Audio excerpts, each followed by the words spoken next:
Hi guys, so hope you're doing well. Today I'm going to be talking about twin flames. I'm going to keep this video very short, probably might be 5 minutes. I don't know, but I'm going to keep this video very short because going in depth when it comes to twin flames, we'll be here for hours. If you want your own personal reading, please contact me. My website is www.heavenwhispers25.com. Twin flame relationships. A whole bunch of you guys usually ask me, oh my god, I met my twin flame. I think I met my twin flame already. My twin flame is this and that. Twin flames and soulmates are completely different.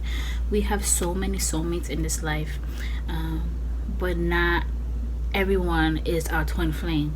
Twin flame is kind of rare. You only have one. Twin flame is basically you have a soul, right? And your soul split into two, like twins. They're not identical twins, they're fraternal twins. One is a feminine side and one is a masculine side. Say for example, if you say, oh, but I'm a female but I love females, yeah, it's still feminine side, masculine side, but you might be the feminine woman that likes girls, and your twin flame is the masculine that loves girls. So they're fraternal twins, and there of course there's still, when it comes to twins anyways, there's still certain similar things, okay, sometimes, such as looks, sometimes the way you guys talk, sometimes the way you guys walk. You might have the same sense of humor. You might guys have like the same type of like taste buds, like he likes sweets and you love sweets. Or you know, if you're a male and you're, let's say for a woman, she likes salty stuff and you love salty stuff, savory stuff. It's gonna be similar things. Or you guys might have like the same type of mindset or the same type of family values. So not everything is similar, but there's a few things.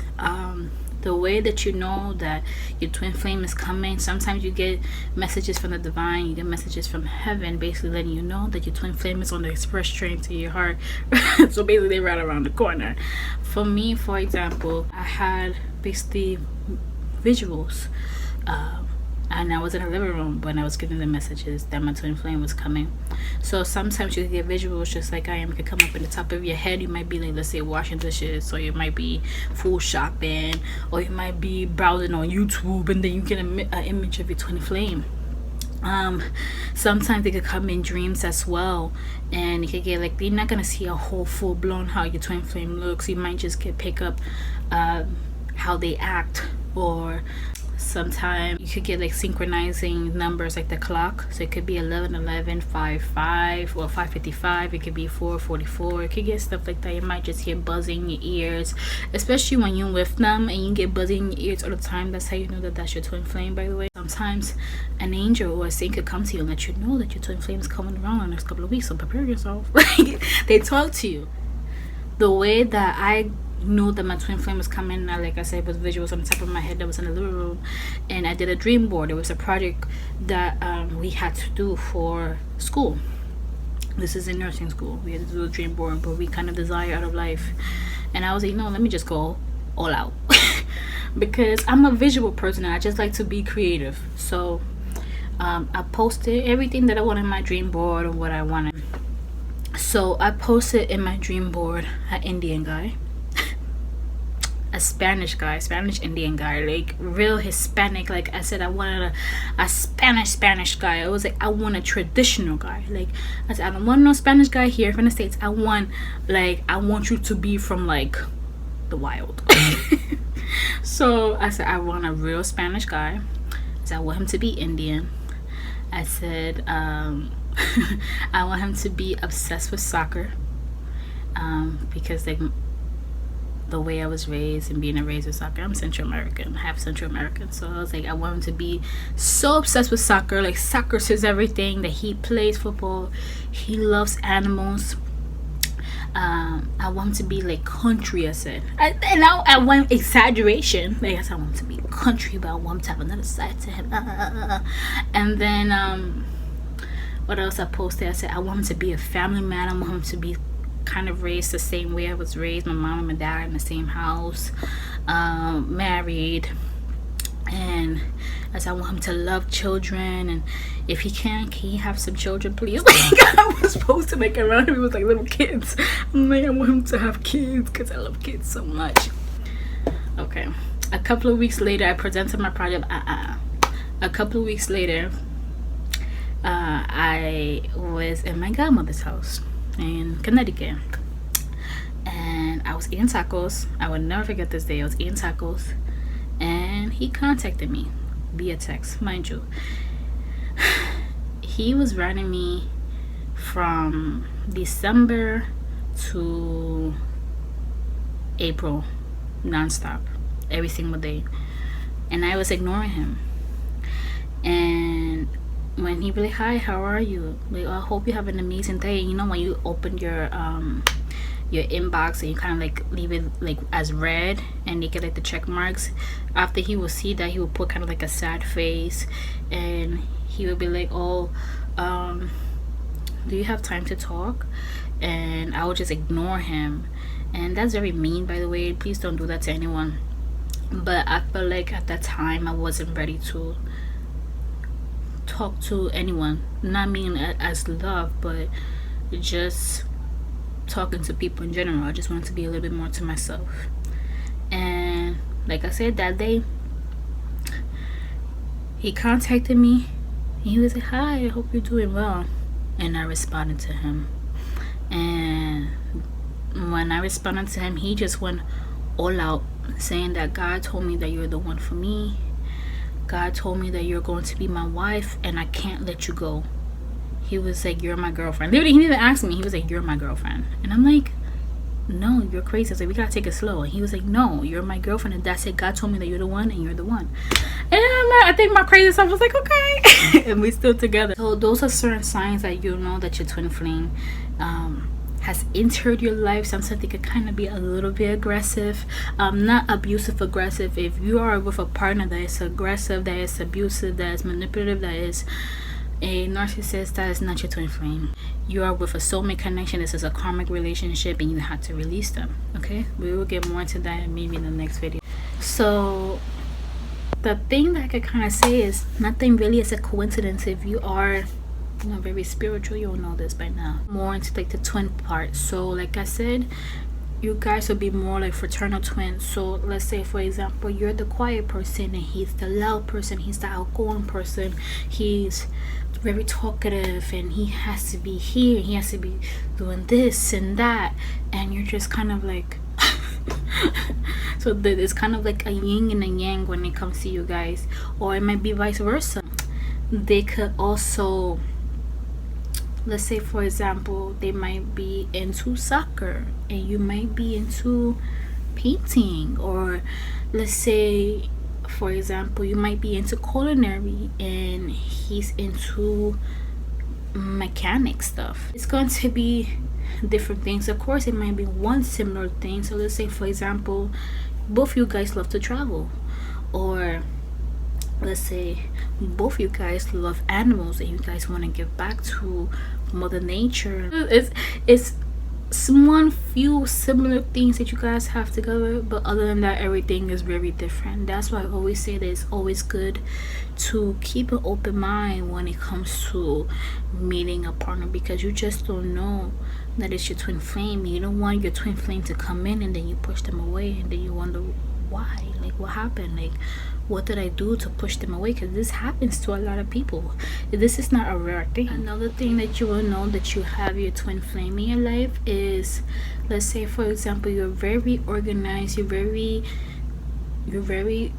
in detail, like you're very, let's say you had to write things down and you're like, we have to do this and this and that, and you organize certain things. Like you're just very into detail, you're very organized. And let's say your partner, he doesn't care if the pillows was like that, or the bed is messy, or he doesn't mind waiting a day before to pay the bills, or that same day, you know. And you're like, you know what, we have to pay a week before to get it over with. sometimes when your twin flame is in your life, you guys might have similar life stories, similar childhoods, or similar friendships, or similar stuff that happened to you when you guys were in school. Be something tragic that happens to you guys. So like I mentioned before, my late husband and his bestest friend, like literally his bestest friend, were murdered in my house. And that was something that was very traumatic for both of us. And everything plays out, you know. There were certain signs that heaven was giving me a long time ago, that, you know, we was meant to be together, because out of everyone that was around me, his family, his sister, his nieces and nephews, which they're all similar in ages, they was the one that was by my side. They were the one that gave me food to eat. And I didn't really think about it. I just thought they were just like, okay, like neighbors helping me and stuff like that. And they wanted to help me find a place, a safe place to stay. And they were checking up on me every second. And he was there, but he was just like looking at me. And when we went out that night, I remember I was on the left side, standing by Luis, one of my friends, and it was me and it was Alejandro, his niece, and then he was in the front near by the car, and it was his other nephew that was standing right next to him, which they all by nearly similar age. He's the last child, by the way, my boo. And they was asking me, what do you want to do? I was like, I was a little bit down, but I was like, I guess we could go out somewhere. They was like, do you want to go to Los Maestros? It's a park in La Ceiba, Honduras. And I was like, yeah, I guess. And but the whole time he was just looking at me. Your twin flame you could literally meet your twin flame already, but it's not the right time to connect. When your twin flame is already in your life, is that the energy could be too powerful where you guys are at. So let's say that the phones, they tend to act up. It's like the energies. The phones, they tend to act up. The powers keep on going out in the house, or the light bulbs are constantly blowing out, or things are not charging. It's because both of you guys are so strong that now electronic stuff, they tend to be acting funny. Like when I was back home, I kept on saying the power keeps on going out every single day, even to the point that we had to stay in a hotel. And now that I'm here back, you know, in my house in New York, and he's back home in our house, the power hasn't been going out. The person that you're with can help you grow spiritually. They can also help you when it comes to your psychic gift as well, if you are gifted. And they will not judge you if you are doing oracle or tarot. Okay, they are very open-minded, they are very spiritual, and they are very supportive of your dreams and your aspirations. And the last thing that they want to do is to bring you down. And the last thing, you know, there's a lot of people that be like, oh, I think I'm with my twin flame, but he keeps on telling me that I'm so fat. That's not your twin flame if he's being very mean about it. Your twin flame, if he sees that you're overweight, like very overweight, let's say for example, or very underweight, he or she will try to push you positively, nicely, so you can get back on the right track to a better health. Okay guys, if you are with a person, like I'm gonna mention again, if you are a person that's very mean, very manipulative, that's using you, if you have to question, if you ask, is my twin flame using me? That's not your twin flame, because your twin flame will not use you. Is my twin flame cheating on me? Your twin flame will be very faithful to you. One of the best things they could do to manifest your twin flame is to kind of heal your past love relationship. So when they enter your life, there's not going to be any issues, and it's going to be a smooth relationship. So the best way that you could do healing, you could do meditation. You could kind of devote yourself a little bit more to God and ask him to help heal your heart and to forgive those people that have hurt you. Okay guys, also, where's my crystals? You could also carry a rose quartz with you. You can meditate on it, you could pray on it, you can manifest, you could put a pink candle, or you could get a red candle and you could have your rose quartz on the side, and you could pray for your twin flame to clear their pathway. Sometimes their pathway could be blocked because they're going through a lot of stuff, and you could ask them to heal their heart as well, so you guys could finally meet and not go through, you know, so many chaotic relationships.